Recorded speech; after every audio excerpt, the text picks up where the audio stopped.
Hello everybody, welcome to Dunham TV. Today's story is on rapper Lil Kim. A lot of people are very frustrated on how she has changed her looks. And before I give any more commentation on this, let's go ahead and roll the clip, okay, from CNN. Looking at this screen, the images hurt, to be really frank.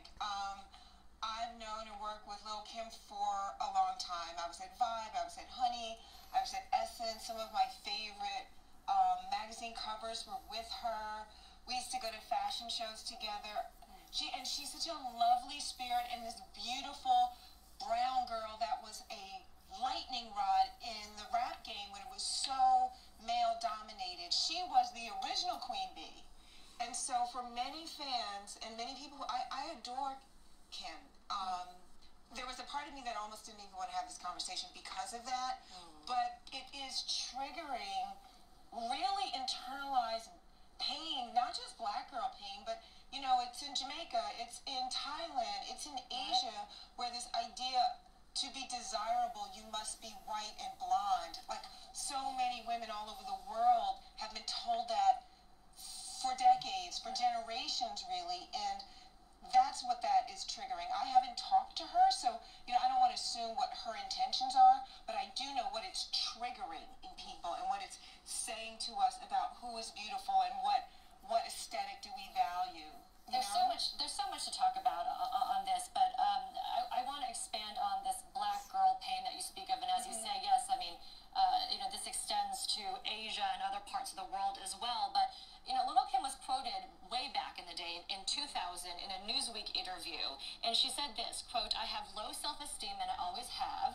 Guys have always cheated on me with women who are European looking, you know, the long hair type, really beautiful women that left me thinking, how can I compete with that?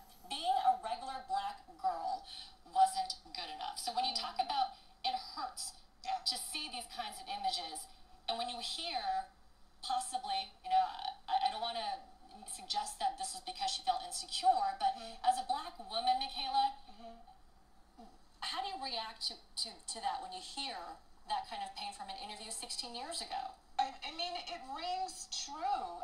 I mean, Kim has been forward about her struggling with her feelings in the game, who is glamorous, what meant, you know, that it's kind of the metaphor for Becky with good hair, right? It's that same metaphor of who is beautiful and what a lot of women of color have to struggle with in that, right? And we're in 2016 and the cover of People has Jennifer Aniston saying this is the most beautiful woman in the world in 2016. So we're constantly consuming these images, particularly in mainstream media. And so because Kim has been around for so long, she hasn't maybe benefited from this big wave of black girl magic and everybody feeling ourselves and being so beautiful. She's been struggling for a long time. I just feel I want to put a, you know, big black girl arms around her and hug her and tell her she's beautiful, because I think she's representing, there are a lot of girls who could, if they could afford it, would probably do the same thing. Yeah, and so let's talk about beauty standards in this world today, because so much pressure is put on women to fit a particular beauty ideal. And growing up, you know, in the U.S., I'm an Asian American, I'm Korean American, you know, and growing up, you know, you get made fun of. People make fun of your eyes. People make fun of the way you look because you look different. I had a very real conversation with my colleagues in the newsroom, our writers who are black females, and they said, yeah, you know, we were made fun of too for, you know, having bigger, fuller lips, you know, for our hair, for being darker or lighter complected. That's right.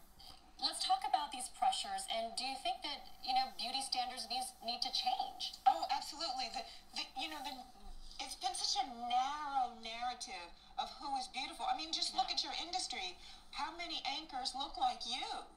You know, how many are women of color? If you line them all up, most of them look like what Kim has just manipulated her face to look like. So whether it's news or beauty or Hollywood or modeling industry, all the ones where we see your face, right? If what you look like is part of the job, it's mostly white, blonde women. It is changing, but not fast enough. All right, here we go. through the years, I mean, I've seen Lil Kim, you know, going through these transformations. I don't think what she's doing, I don't think it's self-hate. I think basically what she's saying, you know, every brother she's been with, she lose them to I guess white women. And I think what she's saying, the only way to keep a brother, she got to look like one of them. All I can say is, Lil Kim, to me, even back in the day, 15, 16 years ago, when I first saw you, I thought you were a very beautiful black woman then. And I don't feel that you had to change yourself, but you know, that's your thing. I think that you just clearly got with some of the wrong men. You know, like I say, you're a very beautiful black woman, but you know what I mean, if that's what you feel you have to do to to keep a brother, you know, I don't think you had to do that. But all I can say is basically literally what she's saying again is, you know, black women are losing too many black men to white women. And I mean, I can't tell anybody who to date.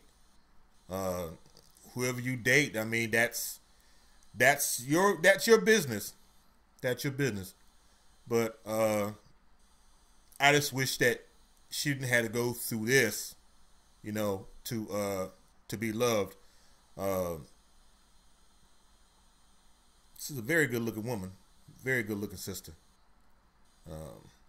I just think that she was, you know, just dating the wrong men. Just dating the wrong men. I hope that wherever she does with her life, hope she finds some happiness. Hope she does. Thanks again for watching this video, and I also too want to thank my YouTubers and Twitter for one of my videos that is put up about 5 days ago. I'm getting over 600 views a day on that, and I really appreciate it. That's telling me that you guys like my stuff, and we're gonna get this thing even better.